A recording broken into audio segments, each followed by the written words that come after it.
Welcome. It's Indisputable. I'm your host, Richey. Good to be with you. We have Adrienne Lawrence today, breaking down news of the day. Attorney at law, author, TYT contributor. Should be amazing. Top story of the day.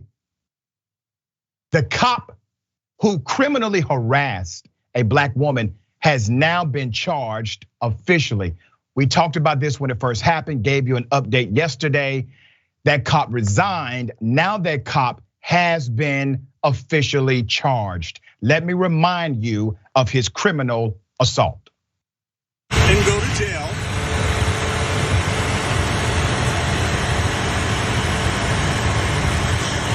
Yeah, I will turn my camera on. That's fine. Make this an official incident. That's fine. Now understand this. Please respect my space. It's Respect your COVID. space. I'm 6 about to feet. put You do handcuffs not on have you. a mask on. I don't need a mask. I'm outside.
From day one, we've been calling for criminal charges against this cop.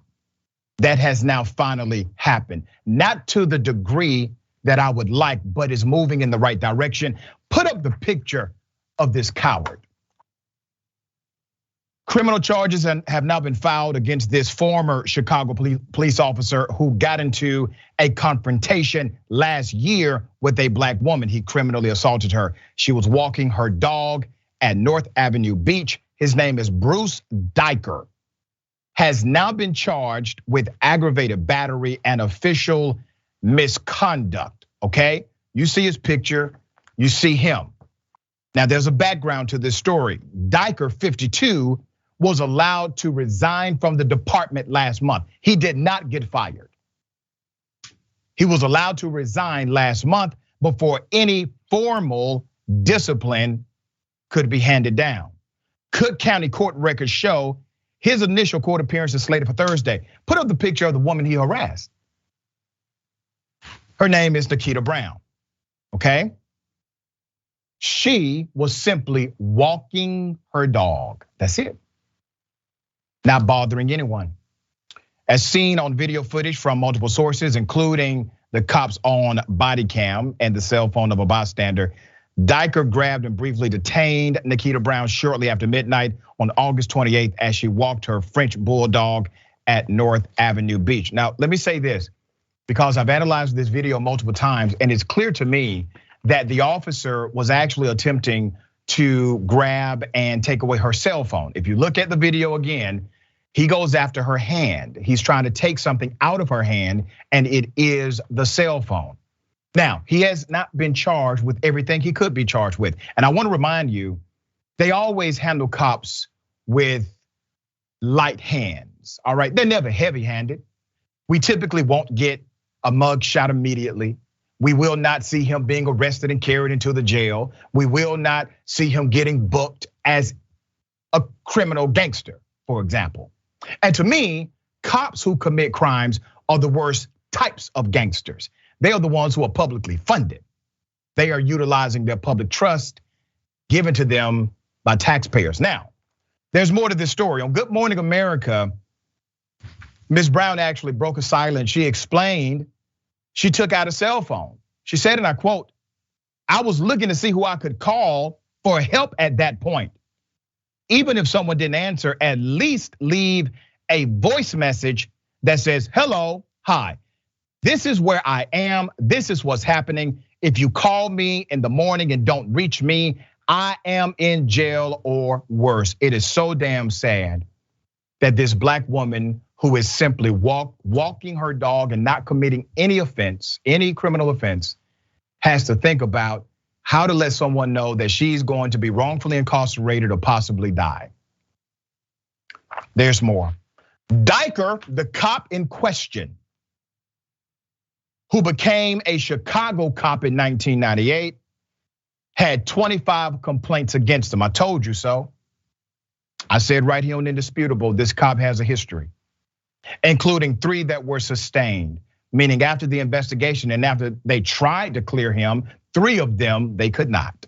The most serious one was from November 2008. It was an off-duty domestic incident in New Tazewell, Tennessee.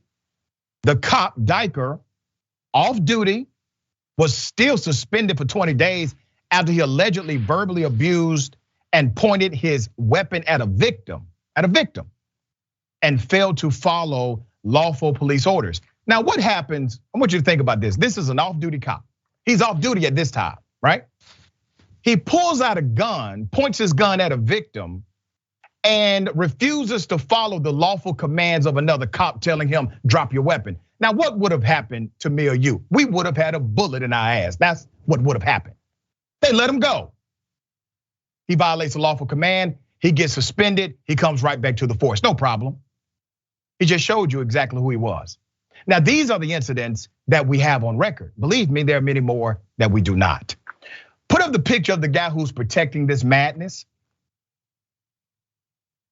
John Catanzaro, president of the Fraternal Order of Police Lodge 7, characterized the charges as, and I quote, a race-based attack. Yeah, he's claiming racism. He's saying that the officer in question, who we just saw actually assault a woman, is being targeted because of his race. And then he says this is led by Cook County State's Attorney Kim Fox, her top deputy, Reza Lanier. All right. Bruce's body camera was very clear that he had interactions, with other people who followed his lawful direction to leave the beach because it was closed, and they did not challenge him like this young lady did, according to the union chief. He then says she should have been arrested. He actually cut her slack and gave her a break. Okay. The reason why the cop never arrested her is because he did not want to explain what he did. That's the only reason. He did not cut her a break. He tried to cut himself a break. So now we see the wheels of justice slowly moving in the right direction. Not fast enough for me. The charges should be more serious than what they are. This is a felony, violation of oath of office. He's been charged with official misconduct and aggravated assault. So we'll see if this actually gets upgraded, but a prosecution is moving forward. Took them long enough. All right, Adrienne, thoughts on this?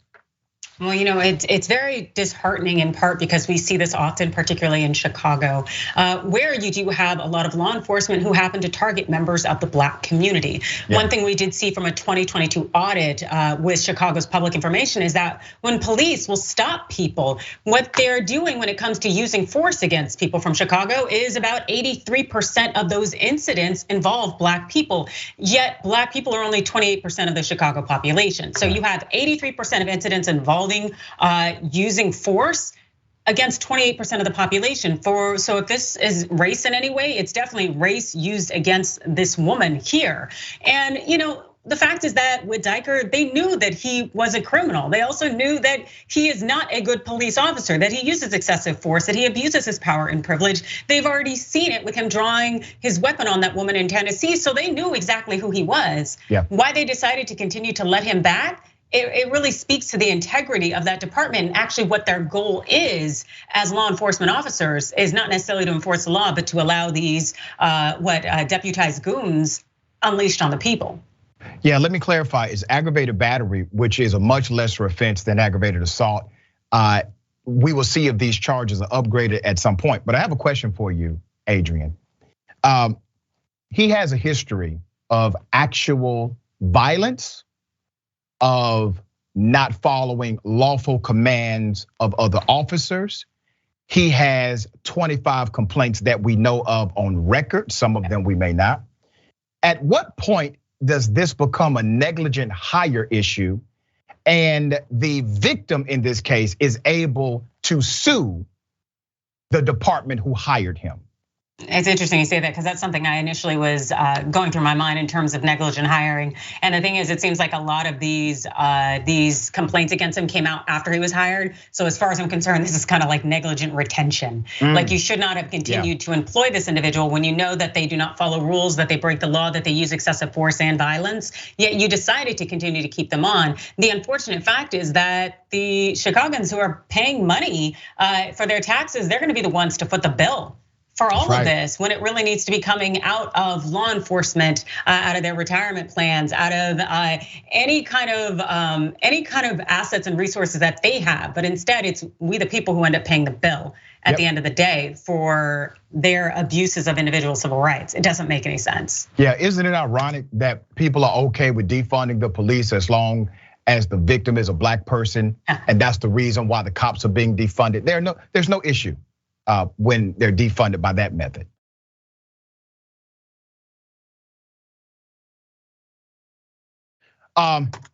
Interesting situation. Lying as Herschel Walker. Lying again. This time he's lying about, he used to be an FBI agent and a county police officer. Yeah. Georgia Republican Herschel Walker has been widely panned following a report that he falsely claimed to be a cop and an FBI agent. This is coming out of Newsweek. Walker claimed in 2017 that he was with the Cobb County Police Department in the state of Georgia.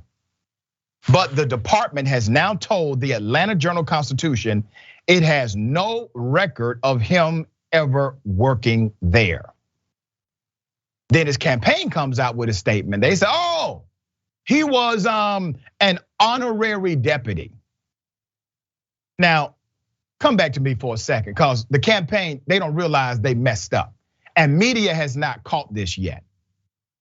Herschel said he worked for the Cobb County Police Department. The campaign responds, oh, no. He was an honorary deputy. That's what he said. Hey, I called. Cobb County Police Department, they do not have deputies. They do not have honorary deputies. It does not exist. The campaign could not even get the lie to cover up the lie correct. All right, there's more. The campaign said he was an honorary deputy, but the police department could not confirm this. Walker also falsely claimed to have been an FBI agent in 2019, despite not being an agent, though he participated in a week's training at the FBI school in Quantico, Virginia. The former football star reportedly told an audience in 2019, and I quote, I spent time at Quantico at the FBI training school. Y'all didn't know I was an agent? No, bruh, we did not know you were an agent because, sir, you were not. Now, it's not missed upon me that this may be an expression of the mental health condition of Herschel Walker. And I do not besmirch anyone who's suffering from a mental health challenge. The issue is get help. Try to seek opportunity for remedy. Now, according to Herschel Walker, white Jesus has cured him of all of his mental health deficiencies. But those who work close with him, they tell another story. There's more. Occupy Democrats, a group that supports progressive Democrats, tweeted that Walker, and I quote, must suspend his campaign after he was caught in a humiliating lie as it was exposed that he falsely claimed to have worked as a police officer and even an FBI agent. Now, here's another part not being mentioned. These things are illegal. It is against the law to impersonate a law enforcement official. Wrong, ethically, yes, but also illegal. Now, yes, Herschel is to blame, but politicians in general are to blame as well. You all have set the bar so damn low that a prolific liar like Donald Trump and Herschel Walker become normative. Will this hurt Herschel Walker? No. Will the pro-police crowd all of a sudden be anti-Herschel Walker? No. There's more. In the past, Herschel Walker also falsely claimed to have graduated from the University of Georgia, as well as wrongly saying he was the high school valedictorian and that he founded a charity for veterans.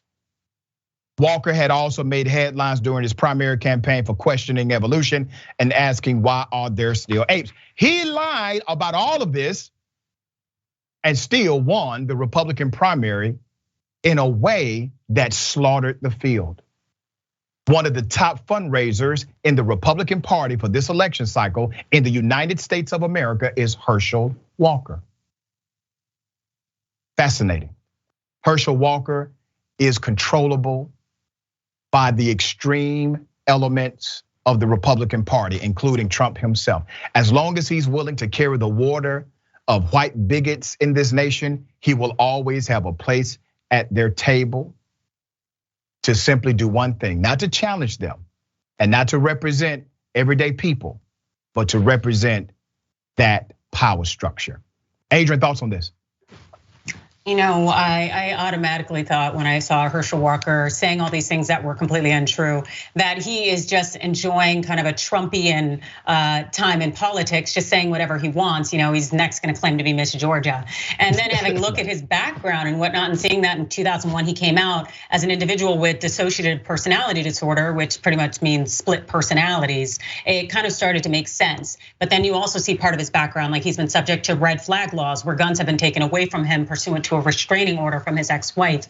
You see a lot of these behavioral issues that do raise significant concerns, because it's not necessarily a mental health issue, and I'm not in any way trying to be ableist to say that he couldn't do the job. It's the fact that we do not have an individual in Herschel Walker who is running for office who has shown himself to be qualified to do the job and also to be able to put the people first. And we should be able to have leaders in our country who are candid and who are forthright and are ready to truly represent the people. And it definitely doesn't seem mental health issues withstanding or notwithstanding that Herschel Walker can do that. And so it's really scary at this point, given how far he's gone, also given what he said and what he, I guess, doesn't stand for.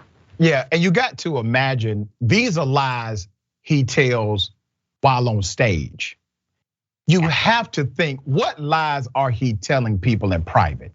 Yep. If he's willing to tell these kinds of lies in public, his private lies must be something serious.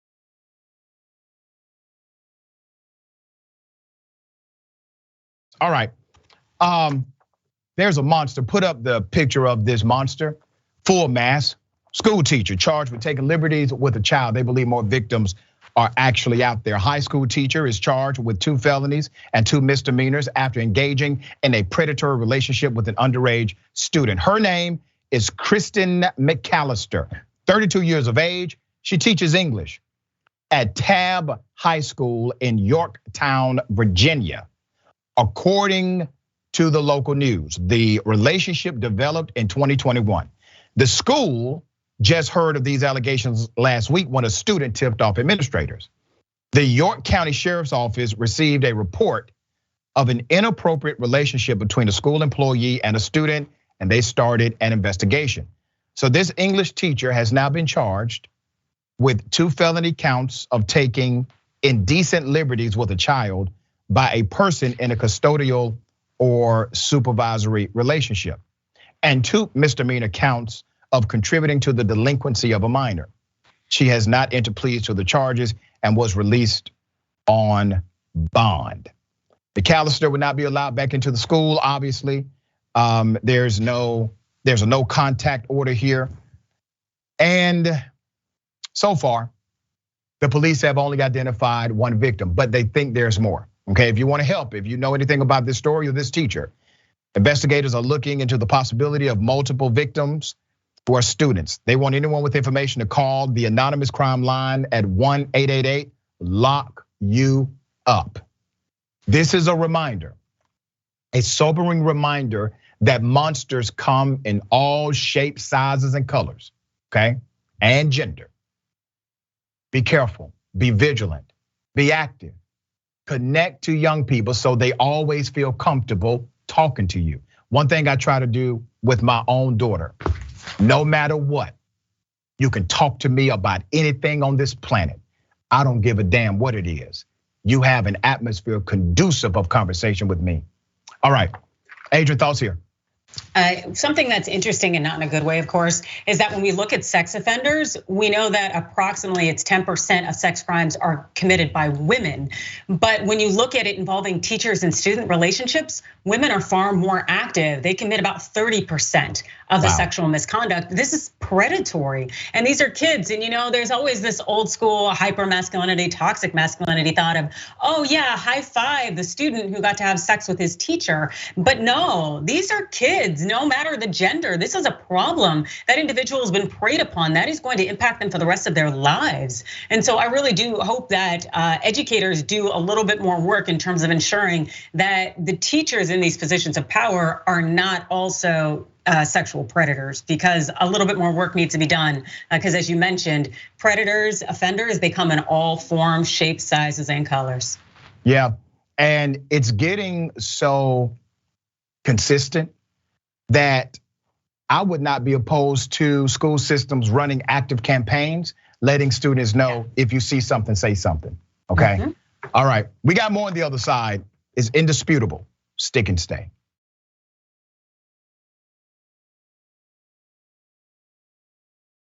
All right, welcome back. We got a lot of show left. I'm going to read some comments. Before I do that, let me remind everybody about primary coverage that's happening today, okay?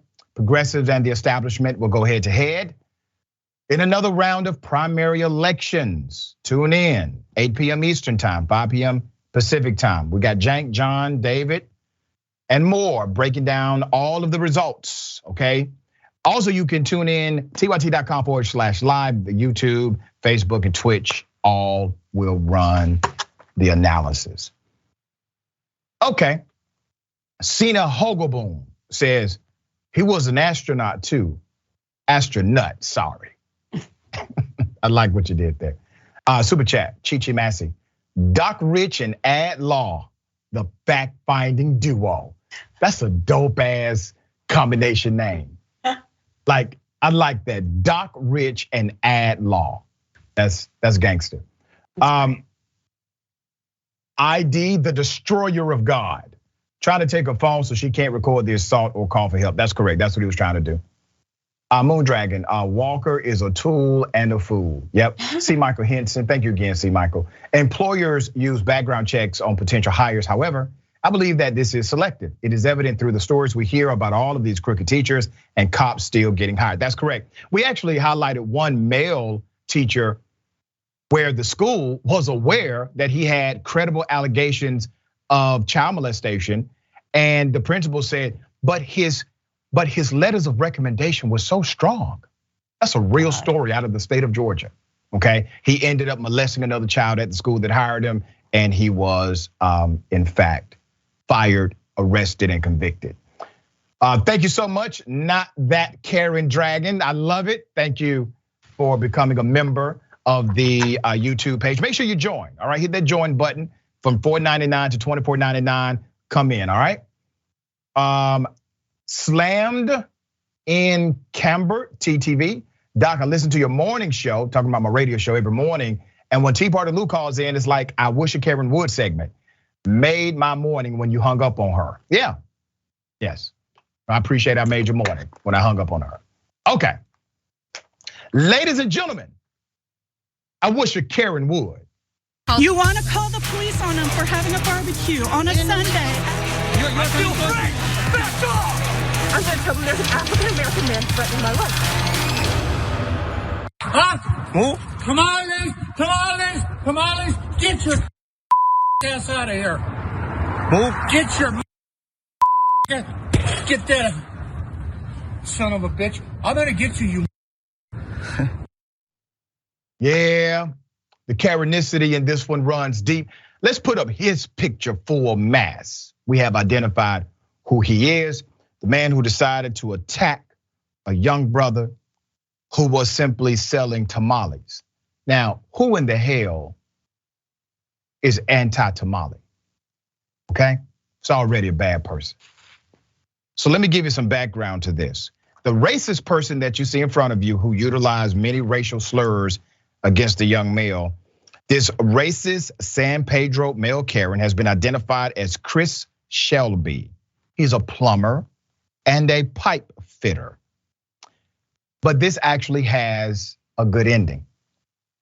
After the local community heard about this, they rallied in droves to support the vendor. They even went outside of the male Karen's home to show their disgust for what he did. That's how you come together as a community. All right, Adrienne, thoughts on this?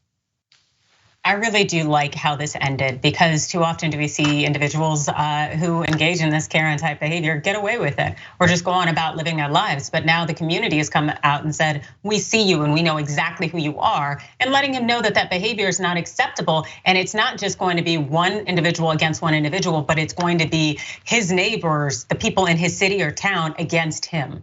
And that's a powerful thing. We need more people to do that. Big time. Yeah, absolutely. Yeah, it looks like this entire neighborhood was made of anti-Karens, all right? And they stepped up to the plate. I got something for everybody. Double dose. You want to call the police on them for having a barbecue on a Sunday. I feel free. Back off. I'm gonna trouble. There's an African-American man threatening my life. What are you doing here then? Why is it your business?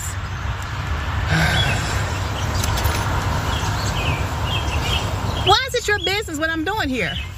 I live on this street. Mind your business. Hold on. That's not my problem. Your phone won't turn on. My phone is on. I have you.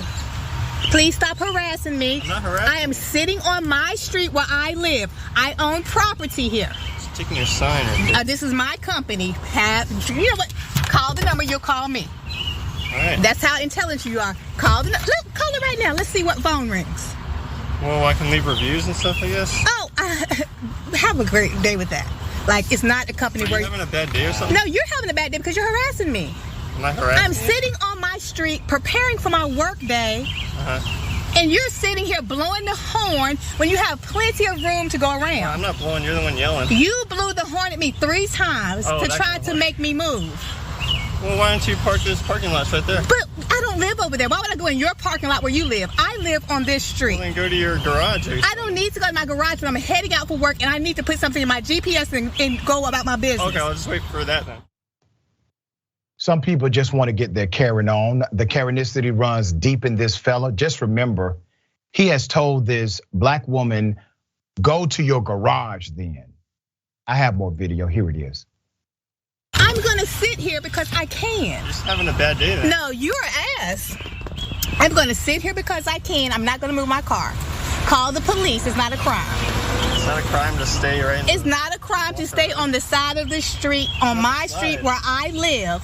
Did you see that car that just went around you, behind you? You're standing in the middle of the road and the car just went around you and went on about their business. It's not harassing me. You do this all the time? No, you do all the time harassing people? Harassing? Do you do this all the time, harassing people? No, I don't have. There's another car that went on about its business around you, and you're in the middle of the road. Yeah, No, you're just harassing me, sir. Please move on. What's your problem? You're the problem because you're harassing me. I'm sitting here trying to do my work and you're harassing me. It's in a long video, so it took a while to upload. No, it's not, because you're on TikTok. Bye-bye. Bye-bye. Bye-bye. And it won't take me any time to upload this video because it's going online today, damn it. Put up his picture full mass.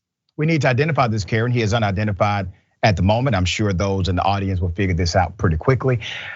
Remember, once again, back to slave era tactics. Wear your freedom papers is basically what he wanted to say.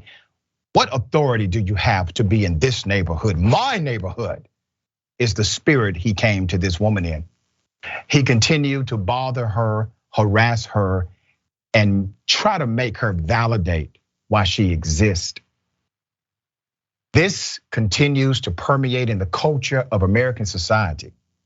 It's the equivalent, ladies and gentlemen, of the slave era tactic that Black folks do not have the freedom to be mobile.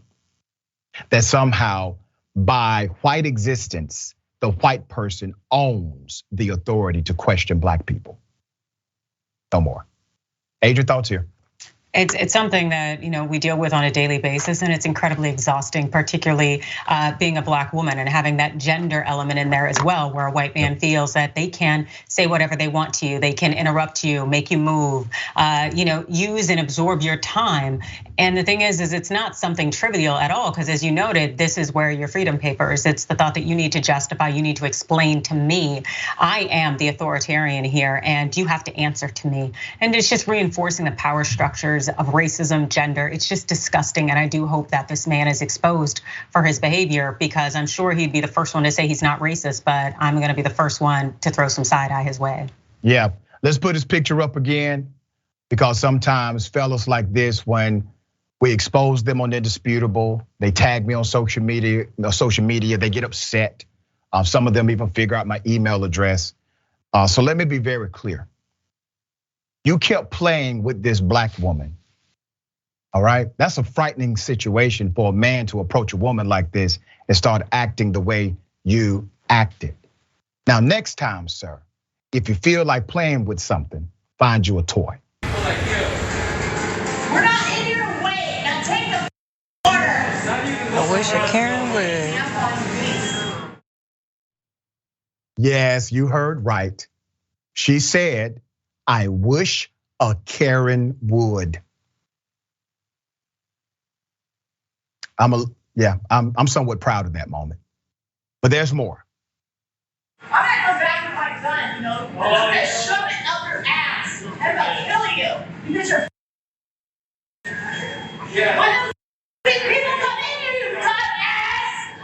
What the do you think we come in here for? What is the problem? How many hours do you let them wait to the counter? Hey, Playing at all. babe, call 911. How long do we have to stand in order at the counter and wait for these dumb not even take our order? Okay, I have more video. This particular Karen decided to become verbally abusive to those who were in charge of making her food. One, she said they were taking too long. Two, she decided not to wear a mask even though they had a mask policy, okay? There's more video. She did end up threatening them according to the narrator. Here it is. They came to this door. This door is locked. You can't come in. And she didn't even say thank you or nothing. She just she said she was gonna come back with bullets. Baby, I don't know that. I come in here every day and don't know nobody's name. She said she was gonna come back with bullets, so. Really? You see, this has all to do with privilege, your perceived status. Okay, somebody may not have taken your order at the time you thought it should be taken. Or they have a rule that you don't like wearing a mask. And you think the way to resolve it is to verbally abuse those who work in the food service industry or threaten to kill them with bullets. Who in the hell do you think you are? Now, every time we will defend those who are working their ass off trying to serve you and you're acting like an ass in the process. We will defend those workers. All right, Jackson, thoughts on this? Yeah, so I think unfortunately a lot of the time these Karens who act out like this, they'll use the fact that they're also women to their advantage because they think that they won't get hit or something like that. And they think that they can say whatever they want and go as crazy as they want, do whatever they want. Not to say that men don't do that as well, but we're just talking about Karens right now. And I think that that's definitely a part of what a lot of these crazy women do. They're like, oh, I'm white and I'm a woman, so I won't get hit. No one will do anything to me. I can just do whatever I want. And unfortunately, well, fortunately, rather, we point them out all the time. But yeah, that's a lot of what that entitlement is too. Yeah, and let's put up the graphic of this, Karen. Let's put a graphic up because we have not been able to identify this Karen that was at a Del Taco. Okay, all right, it's indisputable, stick and stay.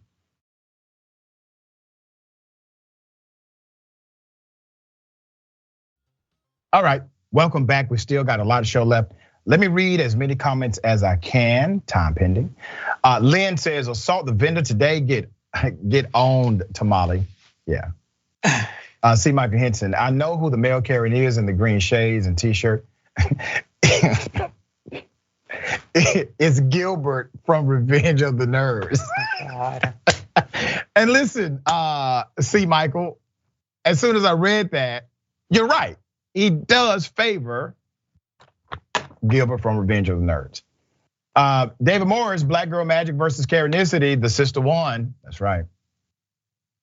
Brooke Marks, unidentified Karen in the wild. Cold blue. That's right. All right, we got more. Okay, another alleged predator. Let's put up a picture full mask, 38 years of age, school teacher at a private Christian high school in the state of Florida, was arrested last week and charged with second-degree felony after allegedly exchanging sexually explicit text messages with a student at the Christian Academy. Her name is Julie Kinsey Hoover. Ms. Hoover, a teacher at the Point of Grace Christian School in Perry, Florida, was taken into custody on Wednesday and charged with one count of an authority figure soliciting or engaging in sexual conduct with a student. The investigation into Ms. Hoover began when the mother of an 18-year-old at the school found a series of messages that had been exchanged between the child and Ms. Hoover. The mother contacted deputies at the Taylor County Sheriff's Office to report the messages. Per the report, the mother specifically found messages indicating that Hoover was planning, think about how diabolical this is, was planning to sneak her student into her home while her husband was at work. Okay? Sheriff's Office detectives reportedly found that Ms. Hoover and the teen began exchanging text messages in March of 2022 and continued through April. During that time period, the student was reportedly enrolled in more than one class taught by that school teacher. While the student in question was 18 years of age at the time of the alleged interactions, Florida law and a lot of other states as well, they prohibit adults who are employed by, volunteering at, or under contract with the school from soliciting or engaging in sexual conduct, a relationship of a romantic nature, or lewd conduct with the student. Hoover was released from custody at approximately 10:10 p.m. on a Thursday after posting a cash bond of $15,000. Now, let's put her picture up again. The school system, Point of Grace Christian School, they decided not to respond to messages from Law and Crime regarding Hoover's arrest, as well as her current state of employment. So they're saying no comment. Now, this is a clear moral, ethical, and legal breach here. There's an actual victim involved. And the school, the Christian Academy, has refused to provide leadership. We see something routine, especially with private institutions that have this kind of dynamic inside of their system. Typically, they try to protect the individual who's committing monstrous acts against students, or they cover it up. All right, Adrienne, thoughts on this? I think that this is indicative of a larger problem, as we kind of discussed earlier, in terms of the predatory nature of women in these positions of power as educators who are developing these sexual and intimate relationships with students. I really think it's great to have these policies in place that no matter necessarily the student's age, whether they are an adult or of the legal age for consent in that state, that still that they can't have romantic relationships with teachers, because it is an abuse of power. There is a difference in the power between a student and a teacher, and it is so incredibly unacceptable. And so I just really hope that educators and administration will do a little bit more, because whatever's been done, it's clearly not necessarily enough, given that there are these continued instances. Yeah, well said.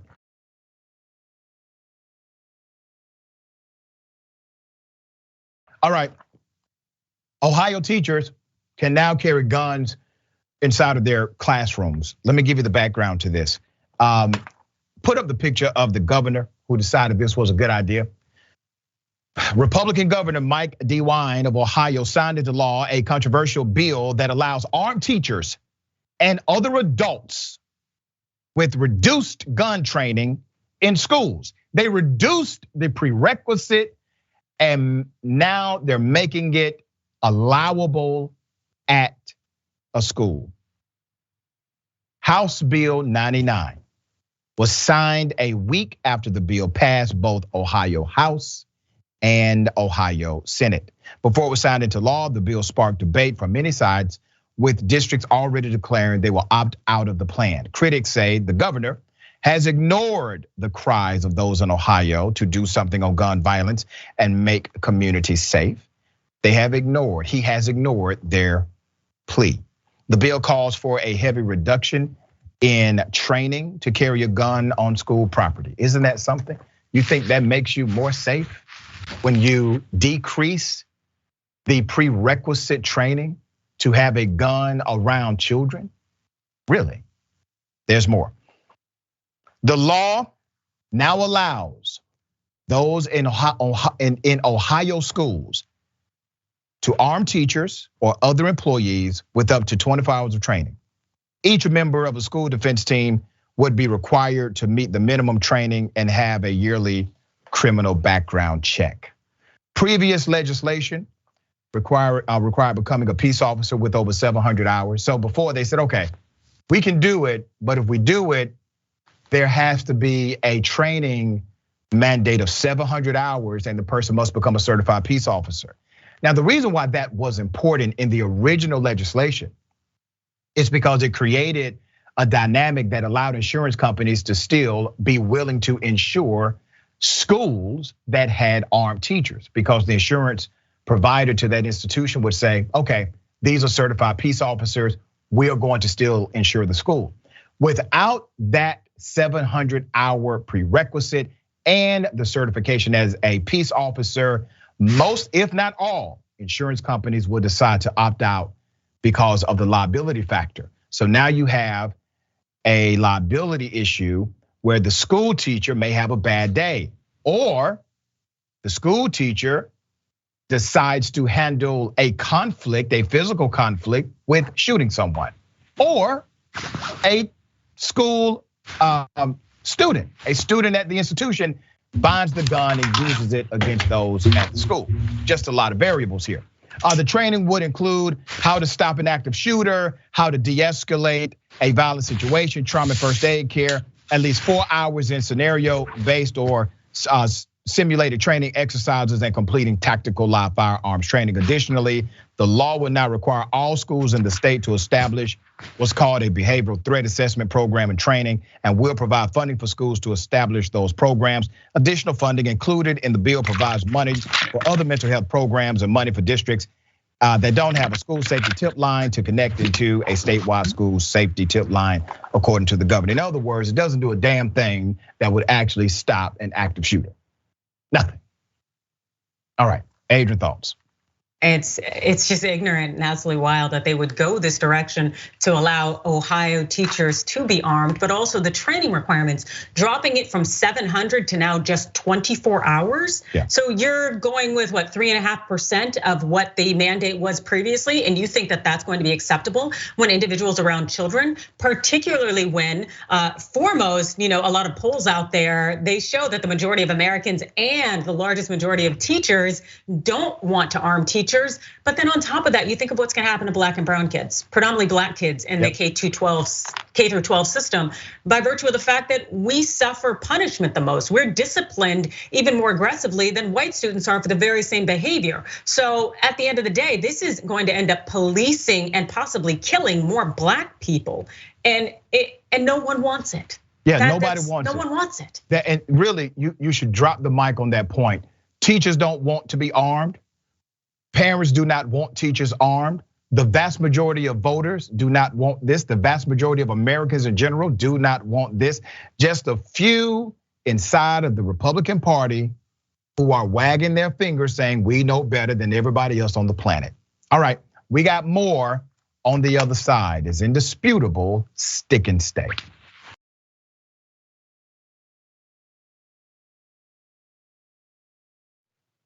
All right, welcome back. We got a lot of show left. Let me read a few of these comments. TYT member Nadia's Maximus says, what do you want to bet? Hoover is an avid Trump supporter and all kinds of preachy about Democrats being groomers of child predators. Latif, AKA Colossus Dragon, welcome. Thank you, man, appreciate you. Also, Remy Carlos, thank you for joining the page. All right. R3ZN8 is only a matter of time before a racist teacher shoots a kid. Only a matter of time. All right.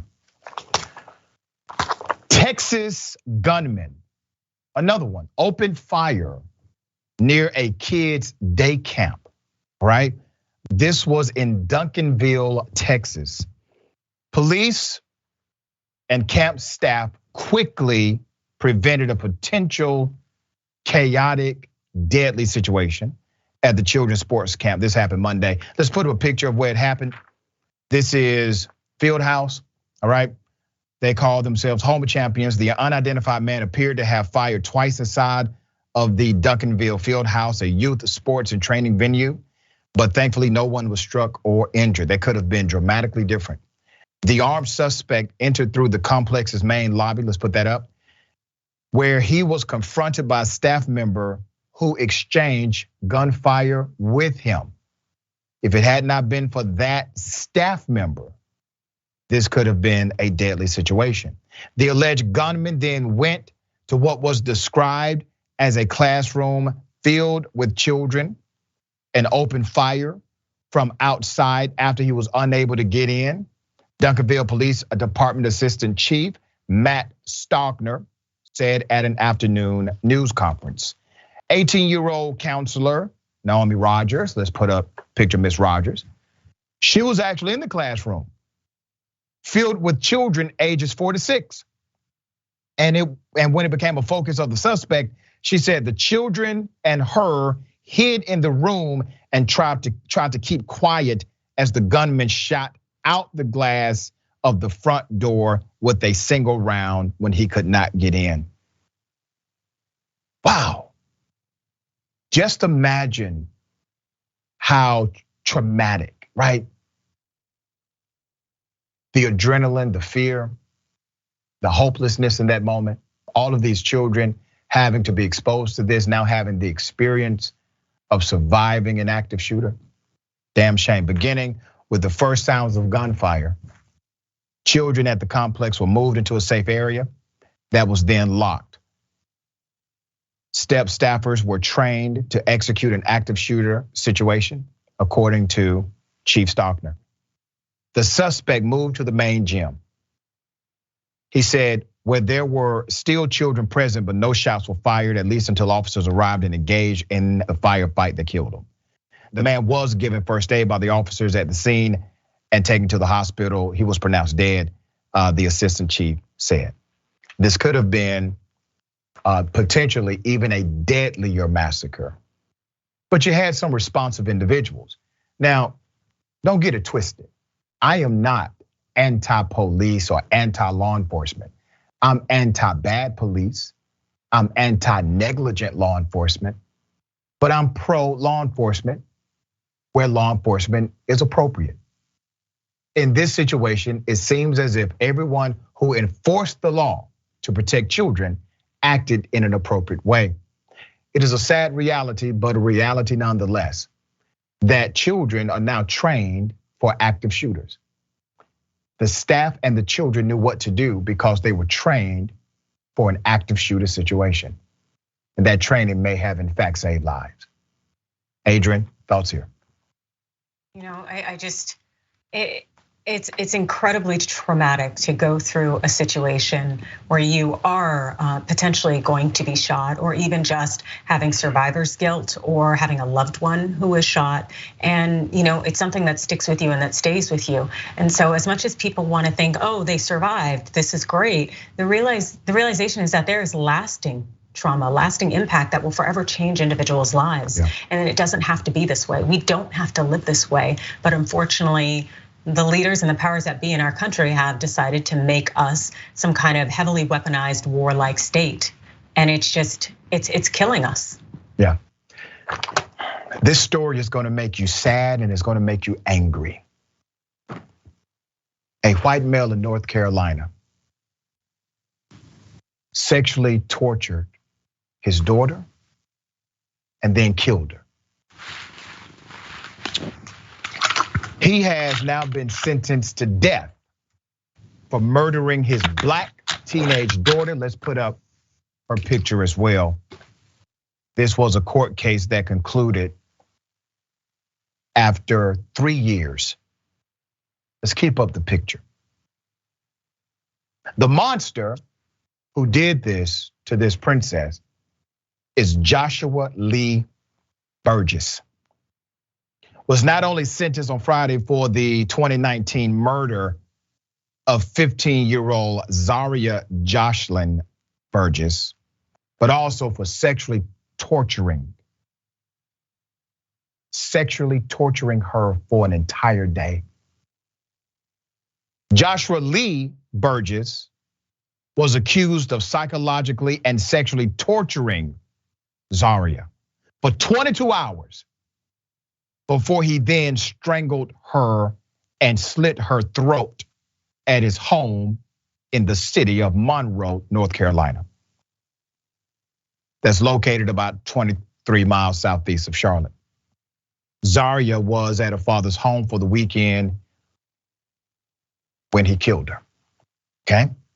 It took the jury about 3 hours to find this monster guilty of killing Zaria in a crime that he admitted to after walking into the Union City Sheriff's Office and confessing during the summer of 2019. At the time, Joshua Lee Burgess provided detailed information concerning his daughter's death, where her body was located. No motive was ever revealed for the brutal crimes. In addition, Joshua Lee Burgess' death sentence, he also was given a minimum of nearly 76 years in prison. He had been remanded to the Union County Jail since he confessed to the police. It was not immediately clear at which correctional facility Burgess would serve the remainder of his life behind bars. Now, I'm typically anti-death penalty. I really am. If he receives execution, I won't lose a wink of sleep over it at all. Adrienne, thoughts? I was going to say the same exact thing, that I'm generally against the death penalty, but then in some cases I'm like, shoulder shrugs, it happened. Like, this is one of the most heinous and sadistic offenses I've heard of in quite some time, and I just can't imagine what that girl went through and how this person is supposed to be your father, your parent, that paternal figure in your life, and for them to sexually violate you and do so with so much hate and anger and disgust. There is no sentence that would be good enough for this man for the crimes that he's committed. Such a damn shame that monsters like this even exist in the world. But we are capable of exposing them. Police kill a 13-year-old child And they wait 5 days to even inform the mother. Let's put up a picture of the 13-year-old they killed. He's dead. He should be alive. 13-year-old Andre AJ Hernandez Jr. Let's keep his picture up. Police alleged that AJ intentionally slammed a stolen car into one of their police vehicles. An officer said he was in fear of his life, and so he decided to shoot into the car indiscriminately as it was attempting to flee. The car was literally trying to leave. He shoots into the vehicle. AJ was shot. After he was shot, AJ, the 13-year-old child, stepped out of the vehicle to surrender. He was then taken to the hospital where he later died. Let's put up a picture of his mother. Okay? Her name is Linda. Linda first heard about her son's killing by piecing together articles about a local police shooting and a teenager. That's how she figured it out. Nobody informed her. And this is the second tragedy to befall the family, because just 2 weeks earlier, Lisa had laid to rest her 16-year-old daughter, who was found shot to death in a stolen car near the family's home. Tragedy on top of tragedy. The police finally called on Tuesday evening after NBC News contacted them and she appeared on local news. That's when the police got in touch with her, okay?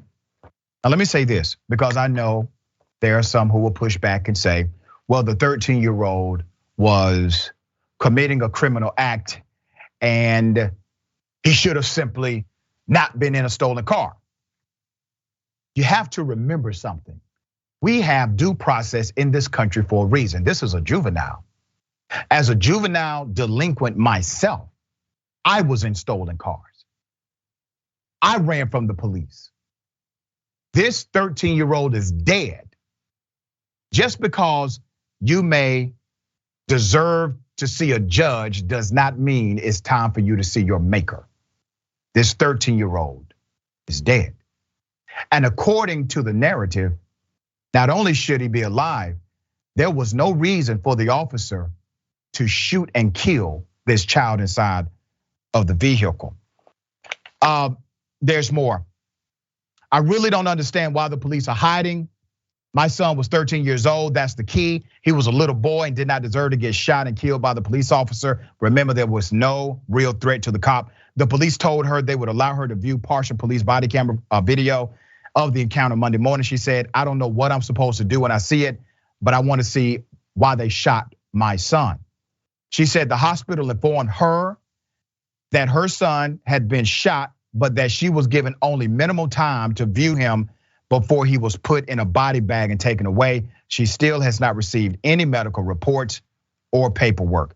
Let's put up a picture of the San Antonio Police Department Captain Jesse Salami, who spoke on the incident. Officers were responding to gunfire, according to him, in the area when they spotted a red car matching the description of the vehicle. When police approached the car driven by the 13-year-old, it reversed. It struck a patrol car, according to the captain. The officer has not been identified. They refused to release the information of the cop. So here's the police chief. His name is Bill McManus. Police said the officer involved has been placed on administrative leave until further notice. No officers or passengers were injured. The police department, they have decided not to publicly identify the victim as AJ due to him being a minor. But Wednesday morning, they said the suspect's mother has been contacted. We have independently verified that it is, in fact, obviously AJ.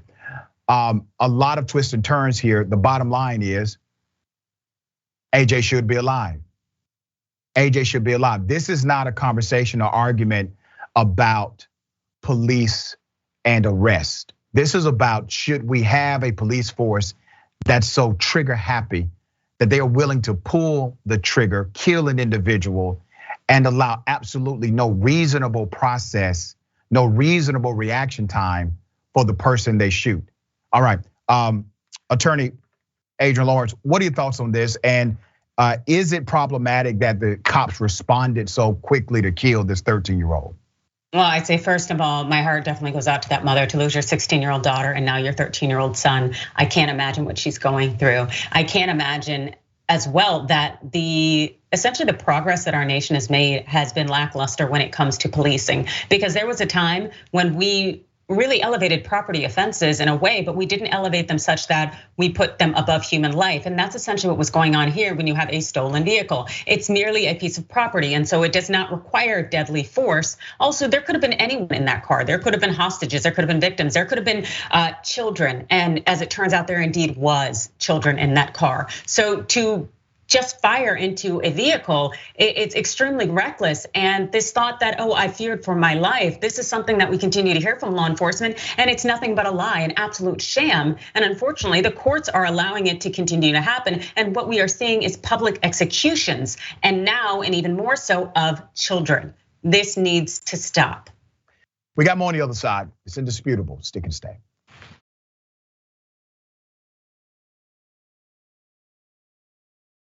Okay, ladies and gentlemen, listen, we have breaking news, okay? So this is hot off the wire. I'm going to just read this as it has been published.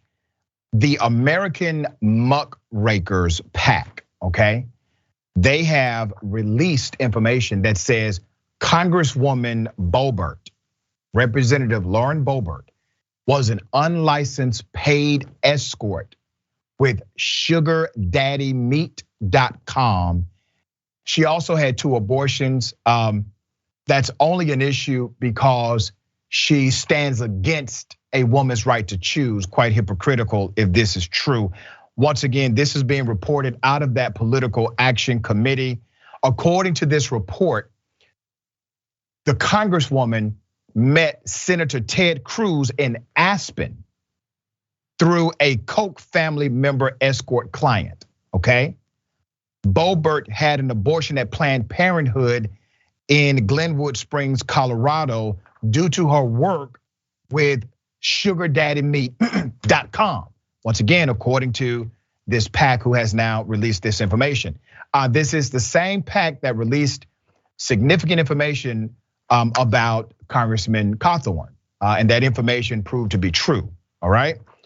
So today, this is how it reads. Today, they announced their team and volunteers have uncovered that Lauren Boebert was an unlicensed paid escort, met clients through SugarDaddyMeat.com. Text messages show she was bankrupt at the time and looking for, and I quote, they're saying this was part of the text message, side income, and called her work pay to play. Another quote.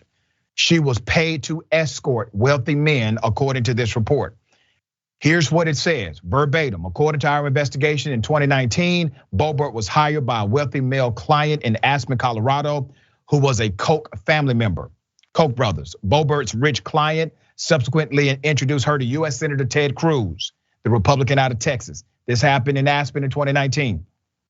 After meeting with Senator Cruz, Boebert was encouraged by him to run for the US Congress. After she announced her campaign for Congress in December of 2019, Senator Cruz donated $126,000 to the Boebert campaign and helped her fundraise large sums of money, all right? Boebert did not disclose a $75,000 donation until Cruz's Federal Election Commission filings contradicted her filings, all right? Boebert had an abortion at the Planned Parenthood clinic in Glenwood Springs, Colorado, due to her work at SugarDaddy.com, according to the report. Boebert also had another abortion at a clinic in Grand Junction, Colorado. Once again, not an issue because I believe in a woman's right to choose. This is a political issue because Boebert, while if this is true, she was living a lie. She stands against a woman's right to choose while privately exercising her right to choose in America based on this report. All right, there's more information. Once again, this is a very developing story, but I wanted to bring it to you as it came to us. This is breaking news, just hit the press. We will follow up, obviously, for the rest of the story. Okay, Let me read some of these viewer comments. I'm gonna read a couple, and then we'll transition back. And before I do that, Adrienne, thoughts on this? You know, to see the Muckrakers PAC put this out, it really speaks to the fact that there are people looking to expose the hypocrisy of individuals who are seeking leadership positions or in positions of leadership in our country.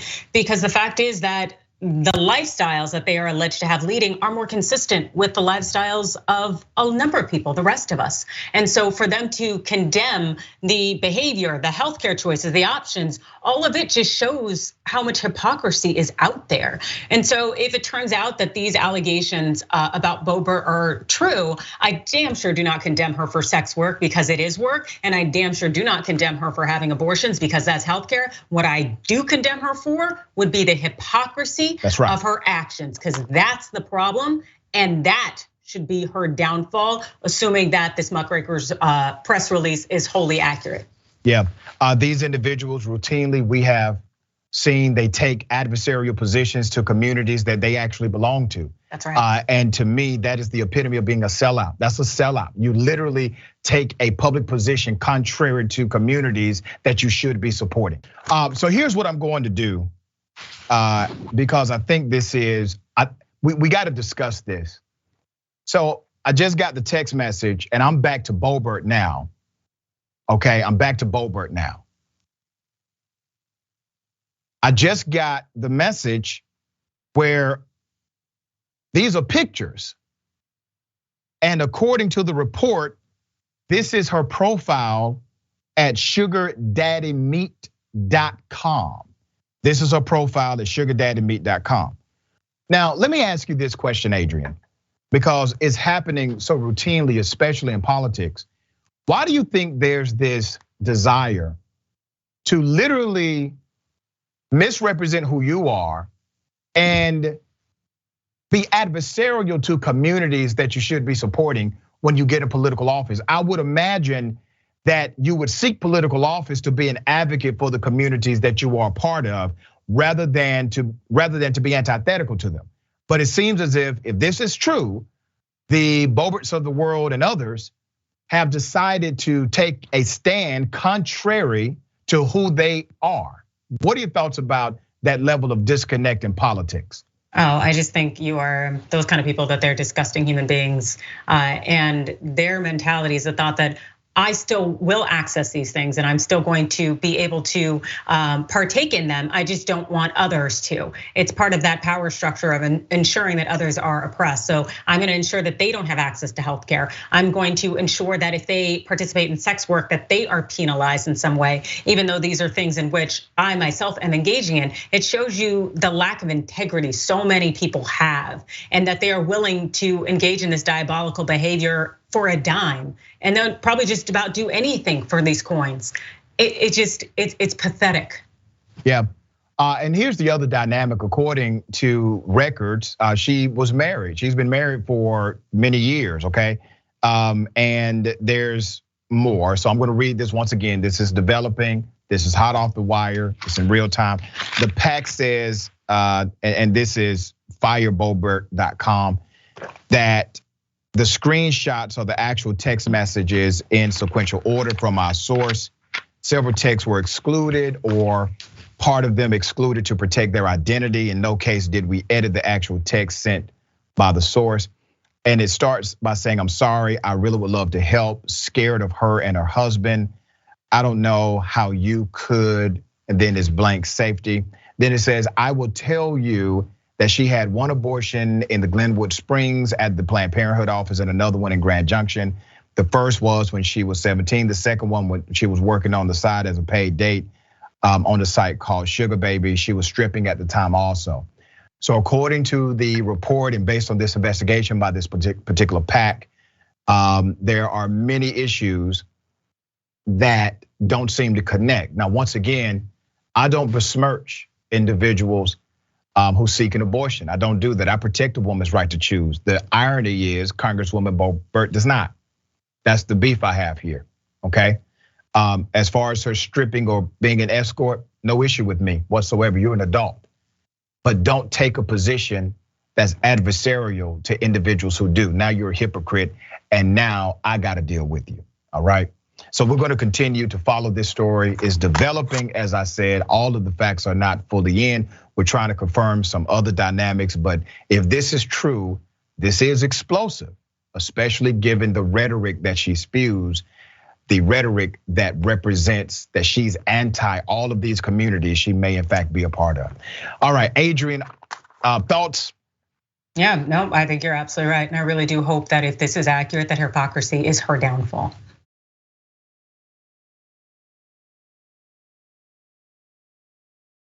All right.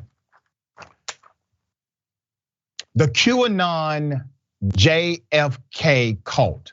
Man, that sounds crazy, but it's real. They have now returned to Dallas. Members of the JFK QAnon group verbally and physically harassed March for Our Lives participants in Dallas. All right, so members of the group did this. This was downtown Dallas on Saturday, shouting at them that the mass shooting on May 24th, in which a gunman killed 19 elementary school aged children and 2 teachers, was orchestrated by the federal government. All right, that's what they're saying.